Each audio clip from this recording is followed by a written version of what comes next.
You're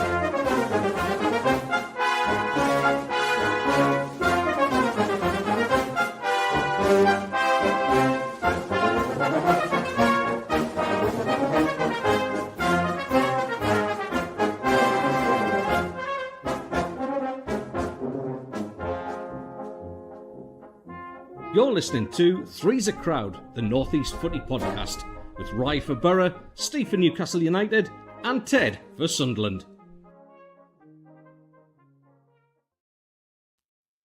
Good morning, my beautiful people around this beautiful world of ours. Welcome to the Three's a Crowd podcast, the only North East football podcast where we bring you three teams, normally rivals, where we share a bit of laugh and a bit of banter.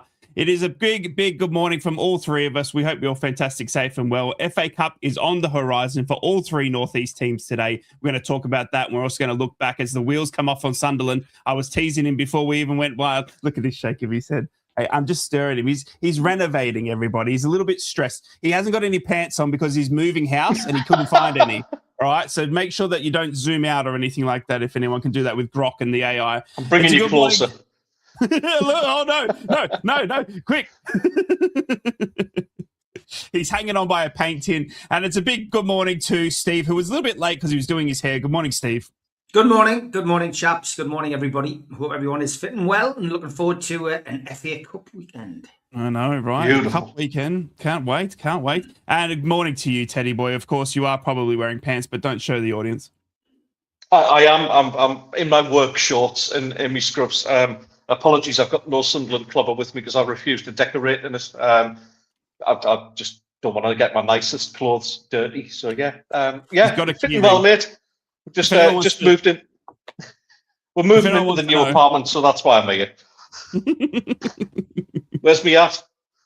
He's got a key ring. He's got a Sunderland key ring in case. There we go. There's the merch. Hopefully everyone is fantastic, safe and well. Let's talk backwards before we talk forwards. We have got a shorter show today because Ted is obviously a little bit of a busy man at the moment, so we will get through everything as quick as we can. So let's look backwards as a week has already gone by. Can you believe it, lads? We're already a week into the new year. It's flying, lads. It's flying. A big week for Premier League where you had two games. Middlesbrough only playing the one game. We've actually a bit of a break, thank goodness. We had a crazy festive fixture and Kim Hellberg got to spend some time with his Swedish family up in Middlesbrough, but obviously tough times for Newcastle and Sunderland having to play two games in a week. Oh, I'm so sorry for you. Premier League, I tell you. Hey, Premier League. Let's look back at Sunderland first, where the wheels are coming off. I'm telling you, I've been stirring him all chat. It's over. Newcastle are now officially above them on the table. Sunderland are gone. Sunderland, Wolves, West Ham. You heard it here first. Teddy boy, Tottenham taking on Sunderland first, mate, and then obviously the trip to Brentford. I honestly watched the Tottenham-Sunderland game. I didn't think it was a bore-all, one-all draw as you're looking back and you look at the scores. I thought it was a very exciting game. I thought it was end-to-end stuff. Obviously, Brentford, on the other hand, was a bit rough. But let's start off with Tottenham, mate. A one-all draw. I think it was very decent to be taking a point from Tottenham on that day. Yeah, I mean, we started very, very slowly at Tottenham, and I think, we knew AFCON was coming, but you could see the effect it's had on the squad, a much depleted squad. You look at what we had available on the bench, and it's championship, really. It's a championship bench. There's no other way to put it. So the slow start, it was a slight concern.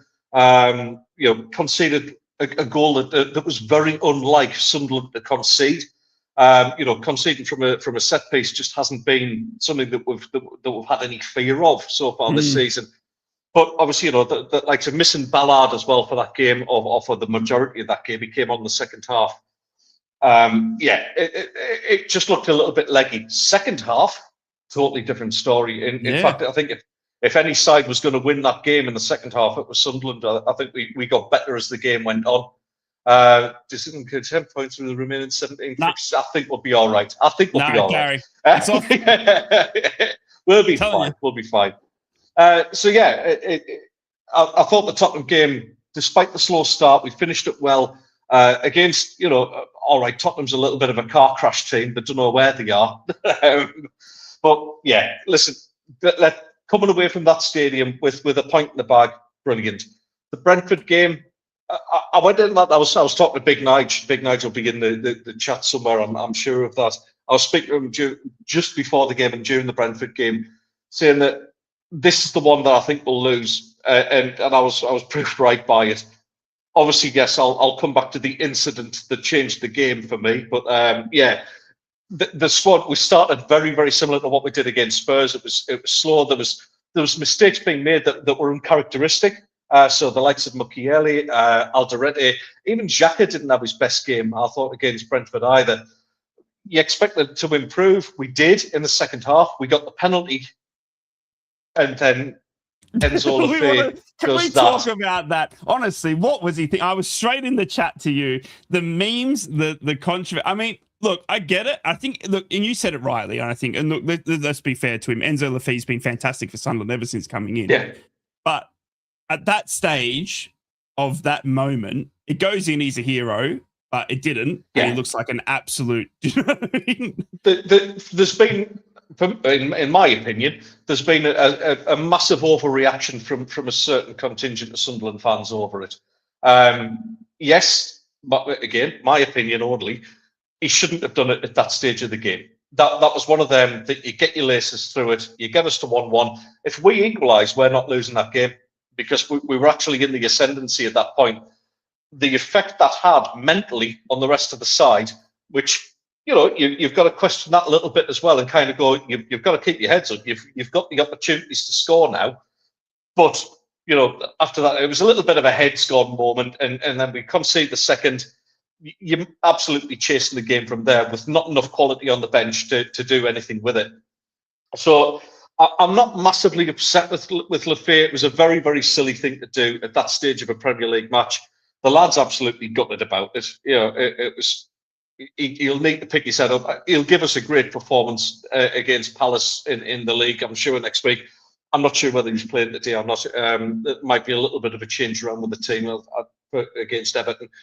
But listen, to suffer one defeat out of those festive fixtures with the amount of players that we had missing through AFCON, then missing the likes of Dan Ballard as well.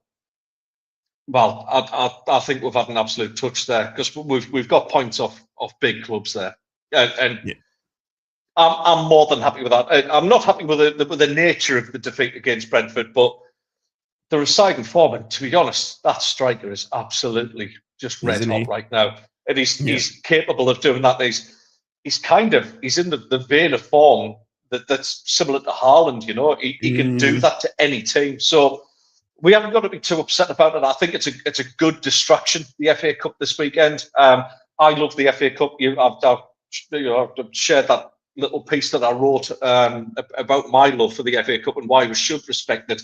It's a great distraction. Third round's my favourite round of the FA Cup. You get to see the giant killings. You get to see everything. You know, all the romanticism we love. So I can't wait for it. I can't wait to get home, open me can of Guinness, and watch the match today. It's incredible, isn't it? Obviously, we already saw Wrexham knocking out Nottingham Forest last night, which brilliant. Was an incredible result. And I was saying to Teddy as well.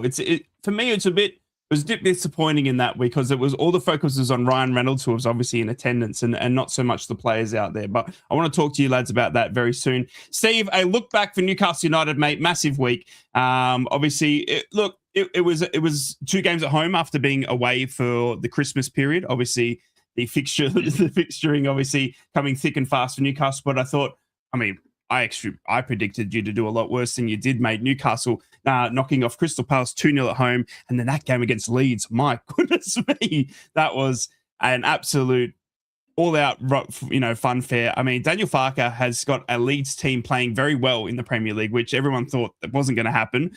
And I think they've only left Burnley in their dust, haven't they? And obviously West Ham and Wolves are just doing it to themselves. But Leeds United is playing some fantastic football. But 2 entertaining games, but on the right end of 2 brilliant results to take you above Sunderland on the table. Yeah, a big week, and I predicted Newcastle to get the maximum points, and they did. And it was it's been a positive week, with the exception of the news about Kevin Keegan, of course, who has been diagnosed with cancer, and we wish Kevin Keegan well in his ongoing health battles. But yeah, I mean the Crystal Palace game was very business-like. It was a tight affair in the first half. It was always going to be dominated. The two midfields were always going to dominate. Newcastle, of course, with Joe Linton back, are such a different team, with him firing on all cylinders in the middle and losing his rag like he does. And him, Tonali, and Bruno, more or less reaching the levels that we hoped they would.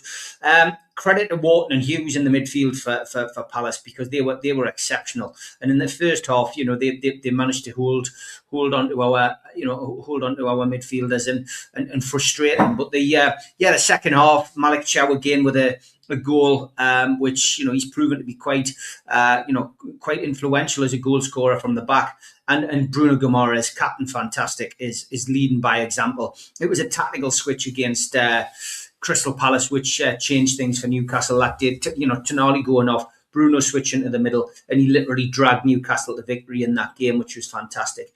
The Leeds game was absolutely mental, but with the news coming about Kevin Keegan prior to the game, it was a tribute to Kevin, wasn't it? Because Kevin's kamikaze football as part of the entertainers.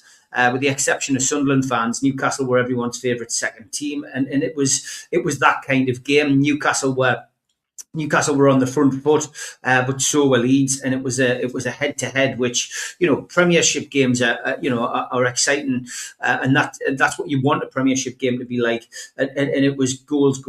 Everyone got value for money, and credit to Leeds, they played their part in that game. They weren't just along for the ride. They deserved the lead. They kept edging in front, but Newcastle kept pegging them back, and it was just nice to be on the right end of a 4-3 result. Newcastle, of course, have won 4-3s in the past, but we've lost a lot of games, as everyone knows, in the dying embers of the game. In fact, it was the battle of the two teams who conceded the most goals in 90 minutes. Leeds had conceded 6 games. In 6 games, Newcastle had conceded in 7, I think, or maybe the other way around. But either way, you knew there was going to be a late goal in that game, and so it proved. But I'm glad it was for Newcastle. I think as well, Eddie's been beset with problems. We know he's been beset with injury problems. That's been the trouble, that we've had all season. The back four is constantly had to change, and we've now lost Fabian Shaw. How long for? We don't really know yet. We know it's ligaments rather than a break, which can either be it can be the same length of time that he could be out. But we're hoping that Fabian Shaw, when he sees a specialist this week, won't be as bad as first thought. The good news for Newcastle fans, of course, is that Dan Burn is on his way back after his injury at Sunderland, and he's got potentially ahead of the game. He won't give a definitive answer, but he is training again, he is running again, and he is back on the grass again. So Dan Burn not as far away as he could be, which is good news. Botman, of course, came back into the team midweek, which was great to see. And Kieran Trippier, Tino Livramento back as well.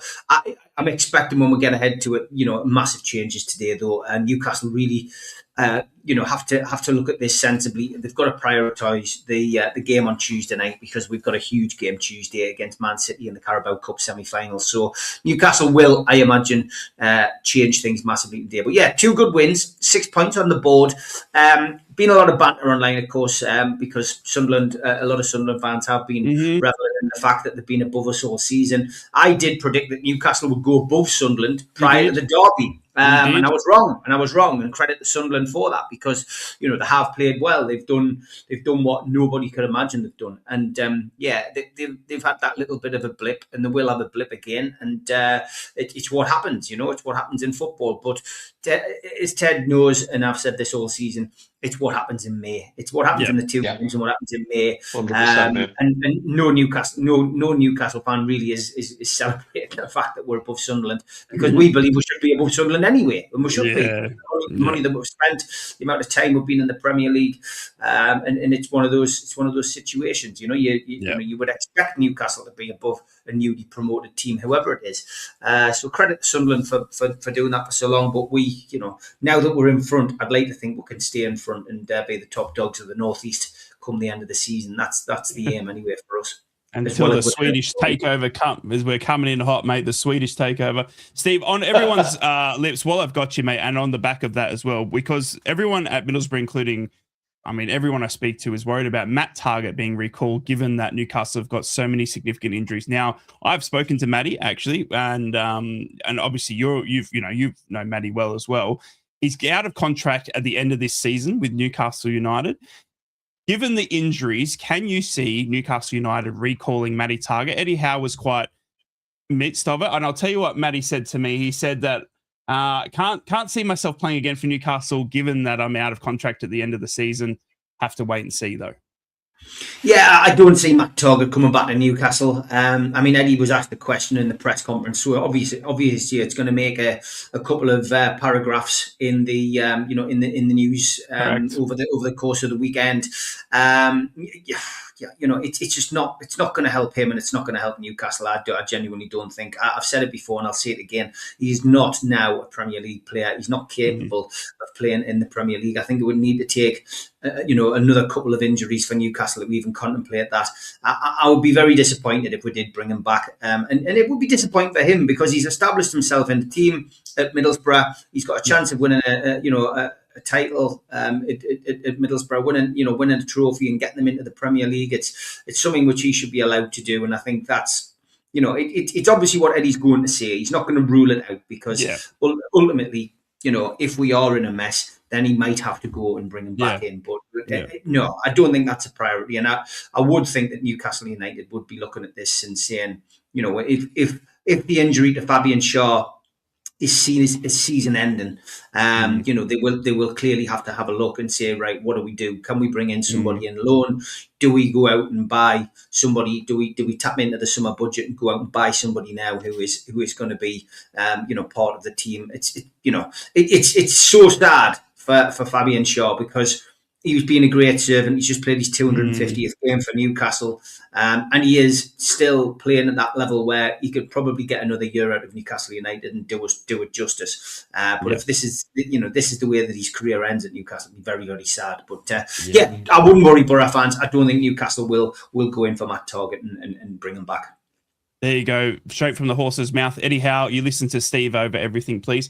On to Middlesbrough, where we got to wrap up a massive, massive victory 4-0, lads. 4-0 against Southampton. It was absolutely incredible. We hadn't scored in 363 minutes. We hadn't scored in 4 games. And all of a sudden, we managed to score 4 goals in almost the space of about 20 to 25 minutes. It was absolutely incredible. Second half display by Middlesbrough to get away with Southampton. And what was even more bittersweet for Middlesbrough fans was it was against Finn Azaz, who left in the summer to go to Southampton because he wanted to move to a Premier League club. How's that working out for you, Phil? And it was an absolute dream to return to the winning ways. It was also an amazing moment. Kim Hellberg, who has moved from Sweden to take over Middlesbrough, has been away from his family. He's got 2 young children and obviously a wife that remain in Sweden. They're moving to Middlesbrough at the end of the month.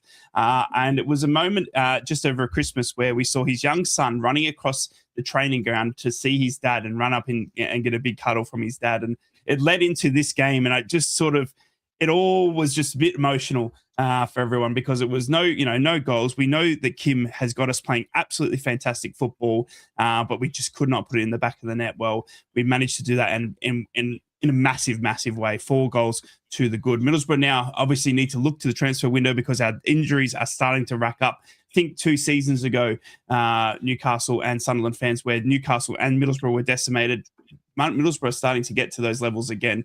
We're starting to see a defensive line where we've got Matty Targett, obviously, who I was just talking to Steve about. He's been essential because he's had to play centre-back, left-back, centre-back, left wing-back. He's been all over that defensive line, as is Luke Ayling. Luke Ayling, who's been a traditional right-back, has been moved to centre-back as well because we can't keep centre-backs. But we've had the debut of Alderson Malander, who is French for God footballer. If anyone wants to search the definition of Malander, he is absolutely incredible. And then we've gone and signed Leo Castledine from Chelsea as well, which is fantastic timing because we play Fulham in the Cup today and Fulham and Chelsea get on like a house on fire. So it's going to be fantastic to see Leo Castledine, who had a fantastic start to the season in League One. He's just won Player of the Month for League One as well, and he's just signed a 4-year deal at Middlesbrough just yesterday, and it's a fantastic, exciting moment. And I was talking to Teddy about this as well. unfortunately for me, being the mad Australian that I am, he looks to be that person that can fill Riley McGree's void once Riley McGree's out. Riley McGree, when fit, is so essential to Middlesbrough and the way we play. But he cannot keep on this pitch at the moment, sadly. And I think Leo Castledine is a perfect left-sided replacement for that as well. We're seeing Delano Bergzorg potentially leave in the next 24 hours as well. Looks like he's got a loan move to Bristol with the view of making it permanent as well. So it does look like revolving doors already at Middlesbrough as we try and strike into that position of sitting second in the championship and try and make some amazing signings. And I think Leo Castledine is no short of that. It's going to be exciting for Middlesbrough today, going against Fulham as well in the FA Cup, just to see, obviously, the only North East team out of the Premier League, where we are at that level. Can we play our own game against Premier League opposition? Will it be a weakened side? Will we be resting? Will we be finding anyone to fill in those back four as well? It's going to be very, very interesting indeed. As we've got a shortened show, we're going to quickly go and we're going to get the Troll of the Weeks very, very soon. There's a lot of Troll of the Weeks. We were absolutely flooding Steve's inbox this week. It wrote itself this week. Don't you worry about that. After the break, we're going to come back. We're going to talk all the FA Cup fixtures. But as it is now, time to sit back, have a laugh. It's Troll of the Week.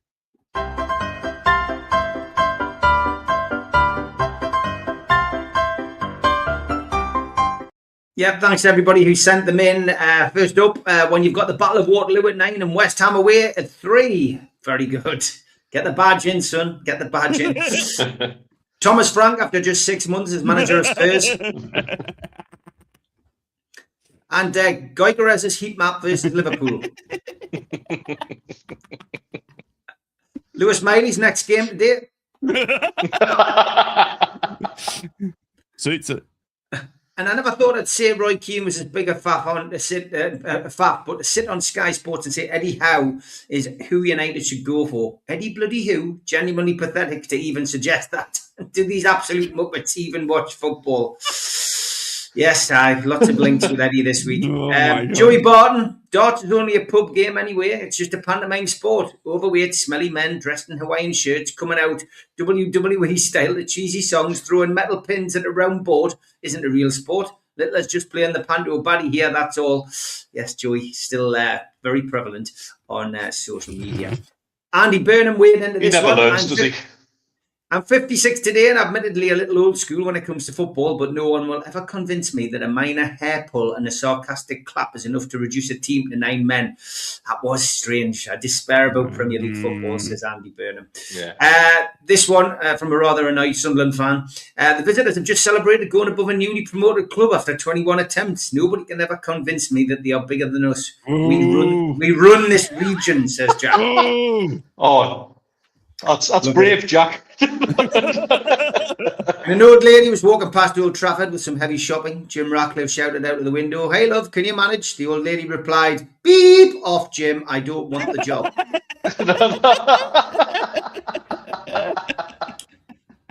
And Francis Chippy was on it again today. Newcastle United are preparing a sensational £4.5 million bid for Sunderland defender Dan Ballard. The 26-year-old defender will be seen as a short-term backup to cover the injury to Fabian Schär and Dan Burn. Ballard would be interested in making the switch. Brilliant stuff. Francis. Dad's naming the meltdowns.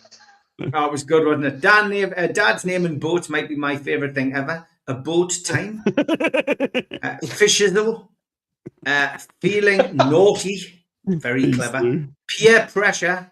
Like that one. Unsinkable 2. Clever. Aquaholic. And cirrhosis of the river. Excellent. Jesus. George Weah's cousin was into the darts as well. The worry with Littler is he's at most 2 years into drinking career. Nowhere near the serious stage of it yet. Still drinking fruity ciders most likely. Once he starts drinking properly and hits his alcoholic peak, the others have got absolutely no chance of stopping him. And fancy taking your granny to the Celtic match.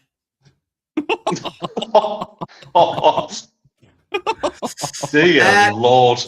On the train to Manchester with the wife for the weekend, and there's 2 lads with Celtic gear on, obviously going to the game tomorrow. Overheard one saying he's only paid to go to Birmingham, so I've told the ticket inspector they're now getting pulled off at the next station. Rangers fan, that kid. Rangers fan. And this was great from Colour Coach Ramayan. I hope you stay in the USA as a short one and all those ridiculous charges are dropped. He sent this to Mickey Quinn. And if you're doing dry January, here's a few suggestions. Dry gin, dry cider, dry martini, dry white wine. All good choices. Back in with the Man United manager's job. There is a short list now being revealed.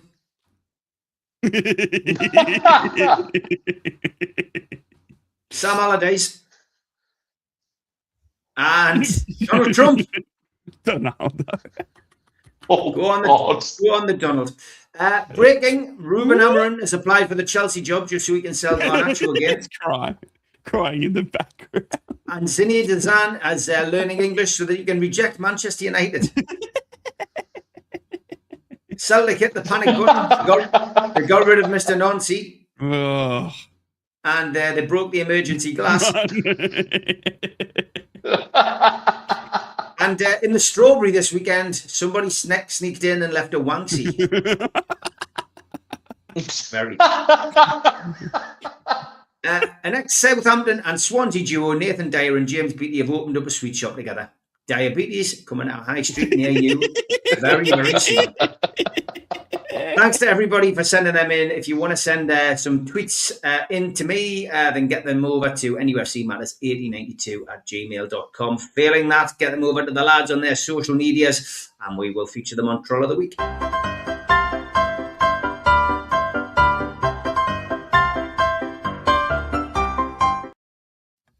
Oh, welcome on back. Hope you had a good laugh. It's always great to have a Troll of the Week. Welcome back to Three's a Crowd podcast, the only Northeast football show podcast where we talk Newcastle, Middlesbrough and Sunderland every weekend here with the two lads on my left and right. It's an amazing time to bring the Northeast football teams together for a bit of rivalry and a bit of banter. It's FA Cup time. It's time to take a breath from the league fortunes, and we turn our sight to FA Cup. Middlesbrough will be taking on Fulham, and Everton will be taking on Sunderland at home.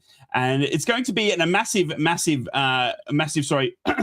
fixtures list with Newcastle obviously at home to Bournemouth as well. So we'll talk about the Everton game first. Obviously, that is the earlier kickoff, Teddy boy.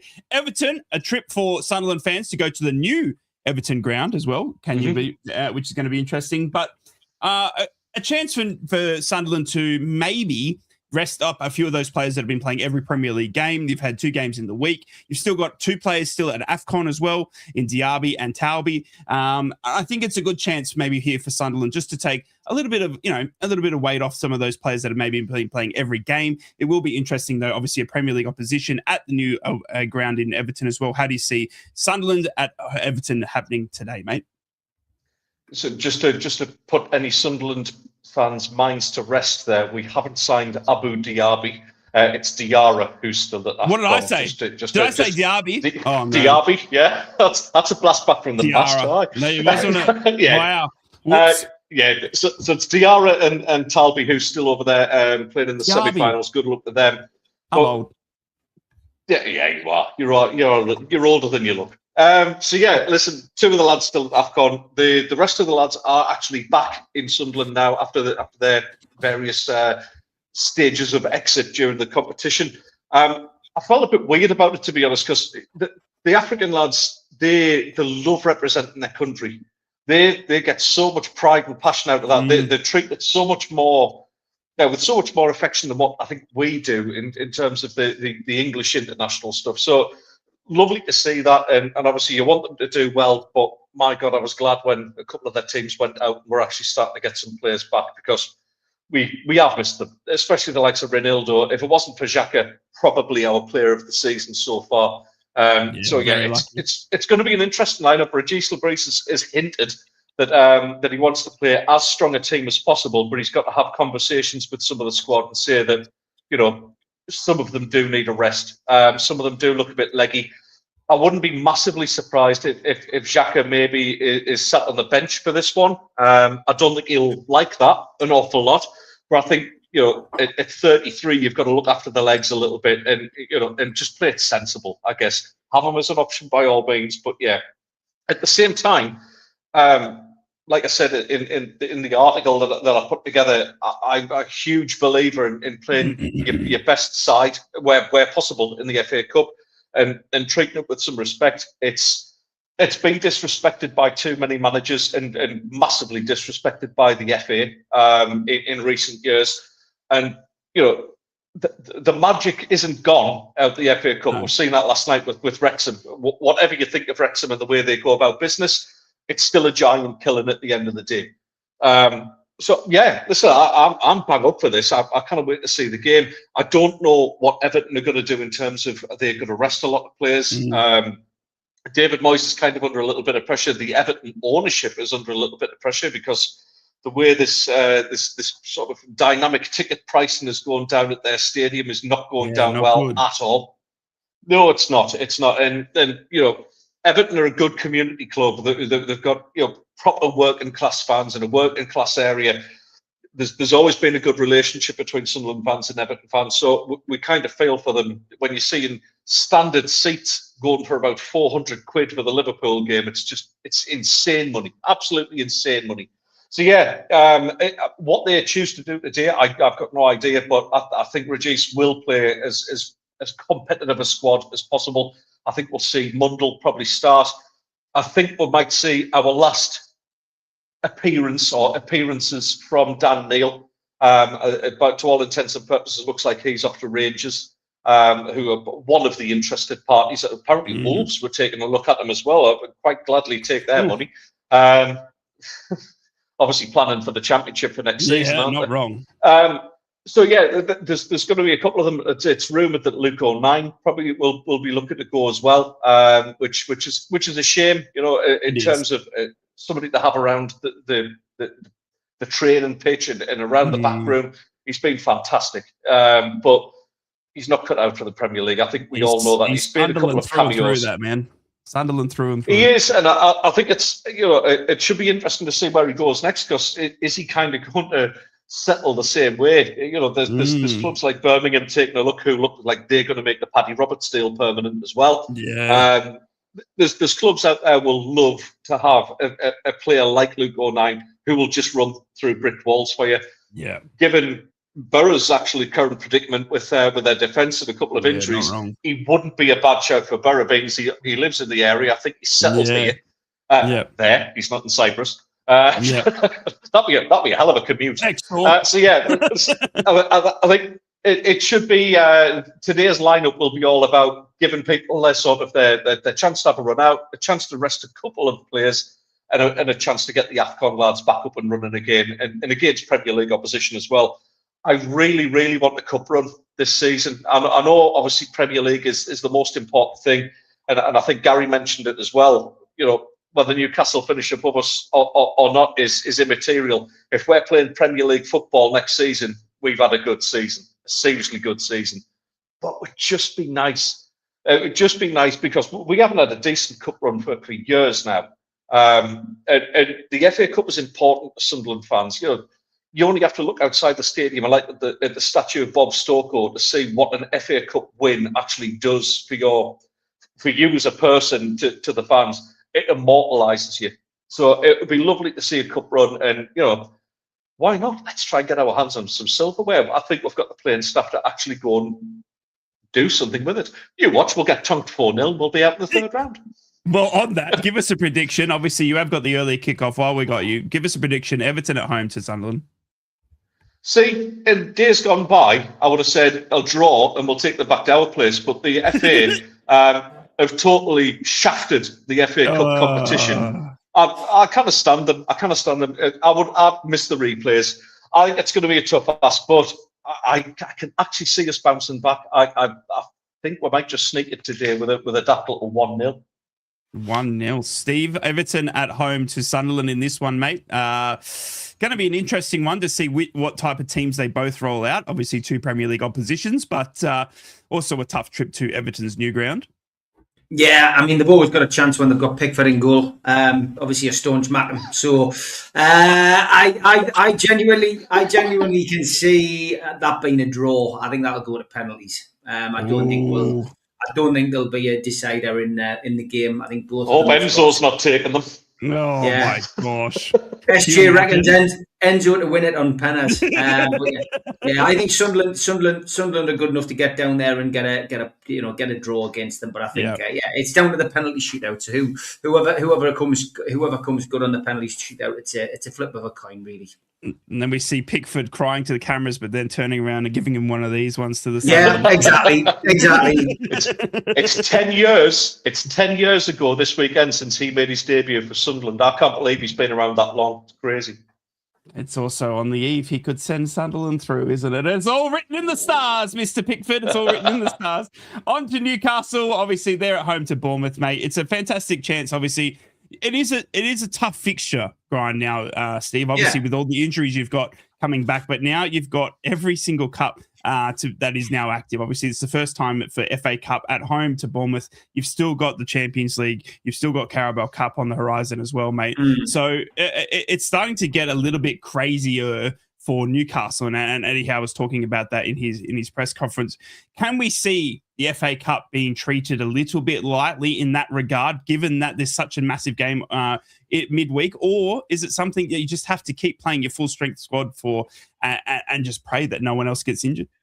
I mean, Eddie's track record in the FA Cup is not great. Newcastle have, almost owned the Carabao Cup. They've only won one in 4 years, but they've been, semi-finals, two finals. They've done so well. The FA Cup not so well. Two defeats in the third round. One to Sheffield Wednesday, one to Cambridge, which was Kieran Trippier's debut in Eddie's debut season. But a quarter-final appearance as well. Knocked out by Fulham. Should have really, in the last 16, should have progressed that year as well, but didn't. But the Carabao Cup has been our main focus, I guess, and obviously getting into the Champions League. There is no doubt that Newcastle will squad rotate today. Expect to see potentially Aaron Ramsdale in goal this afternoon. I would expect to see Chow play because we haven't really got much option. However, who plays alongside Chow? Well, it'll probably be Botman. I think he'll go Trippier at right back. He hasn't played for 2 months, but he is fit. So I think he'll go Trippier right back, and I think he'll go with Livramento left back, and I think he'll leave Lewis Hall. Give Lewis Hall a little bit of a break. Midfield, he's got options in midfield. Elanga, I would imagine, will be fit. I think Elanga will be fit and will play right midfield. I think left on the left hand side. I don't know what he'll do on the left, but he's got options. He may go with Barnes. Barnes is in a really good really good shape of form. I think midfield, he's got options. Will he want to protect Lewis Miley? Or will he want to go with, will he want to give Tonali a little bit of time off, having just had him in his last, just had the bend. Congrats to him. He's got Ramsey who can play central midfield as well. He's got all kinds of options in there. So it's a strange one in the midfield. I'm not sure what to do there. I think he will go with Voldemar up front, and I think he'll keep Wissa for Tuesday night. I think Bournemouth will do the same. I think Bournemouth will rotate their squad. They've lost Semenyo, which is a plus, but it's also a minus for Newcastle. Because you got only to play again.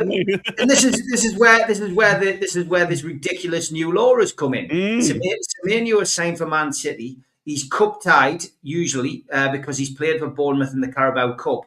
But they've changed the rules. So that means Semenyo now can play against Newcastle for Man City on Tuesday night in the Carabao Cup semi-final, despite the fact he's already played for Bournemouth. Ridiculous. Absolutely it's crazy, isn't it? But never been getting any more corrupt. That's crazy.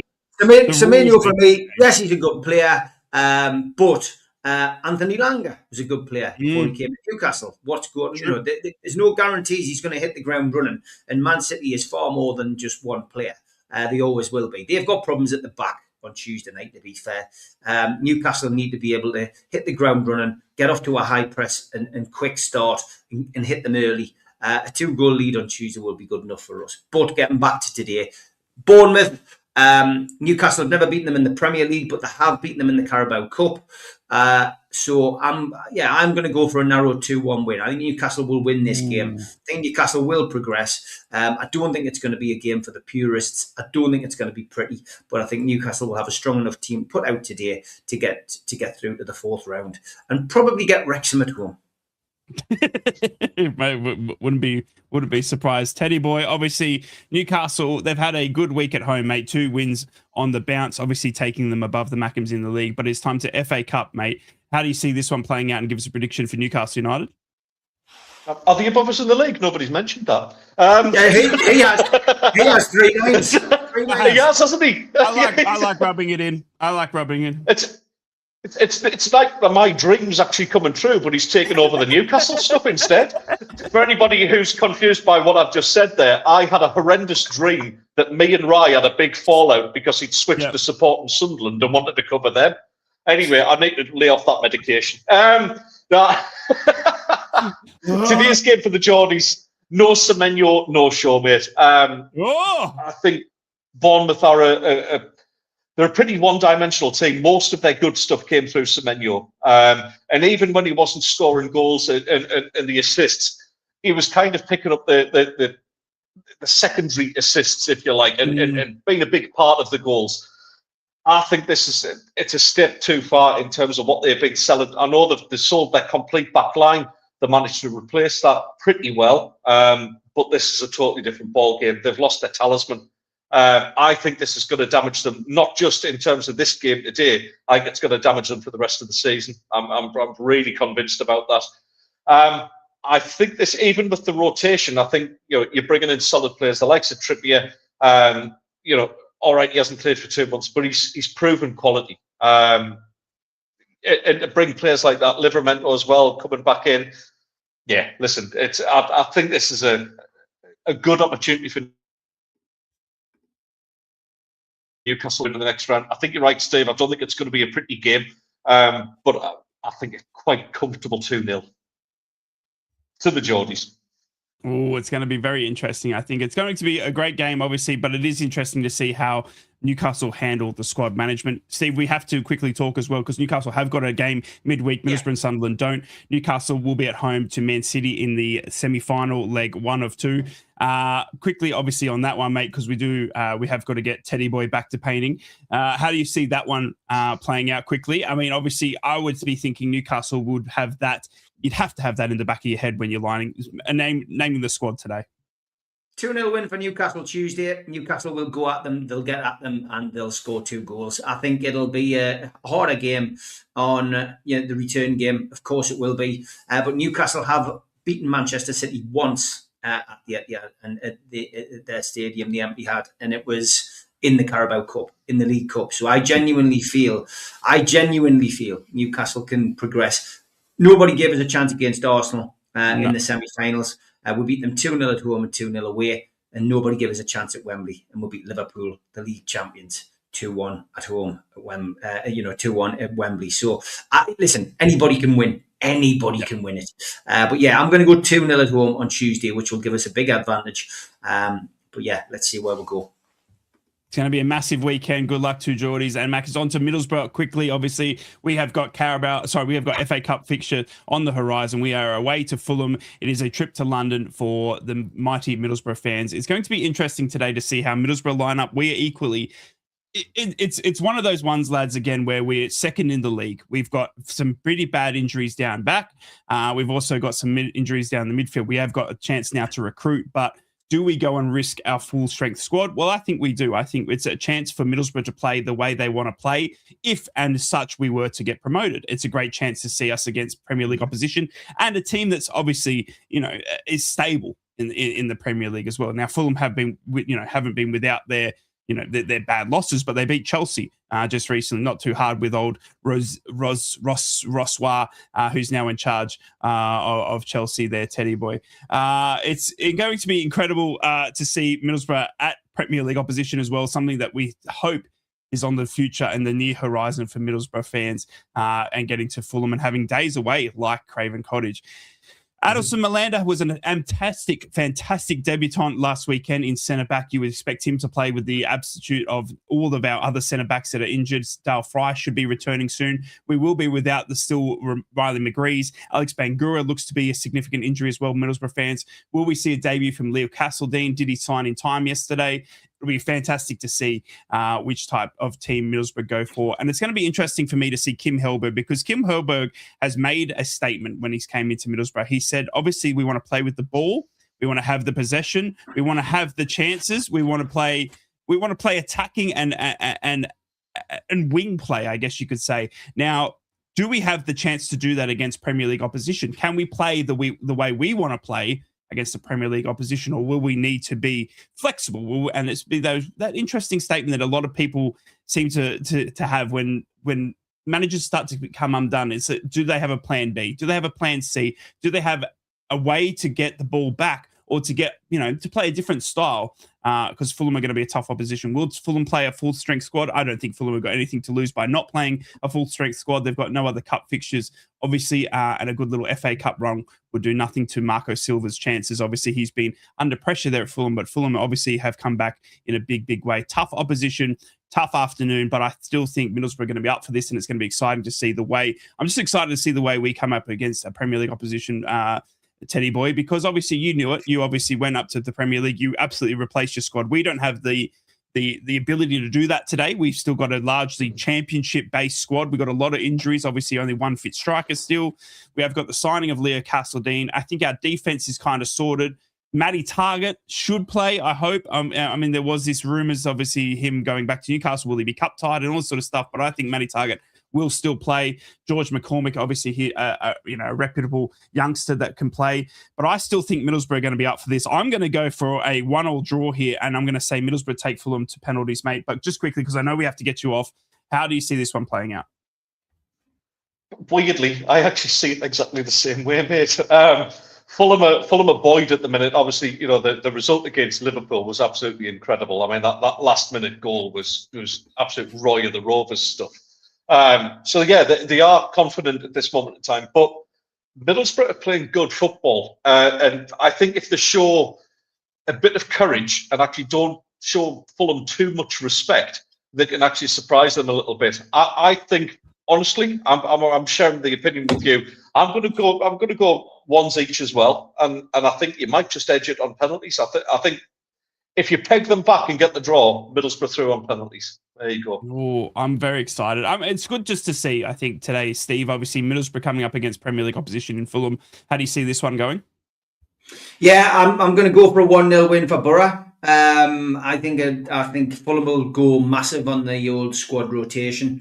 I'm going to go for a 1-0 win for Borough and progress through to the next round and play Sunderland in the next round. Oh, I was going to say, I hope we see I was hoping we get Newcastle Sunderland again for an extra 2026, which would be absolutely fantastic. You're good. Oh, really? Oh, and you say it's all on me. You say it's all on me. Right, how are you doing that? Stop it, Ryan. Like I've got the control. Stop it.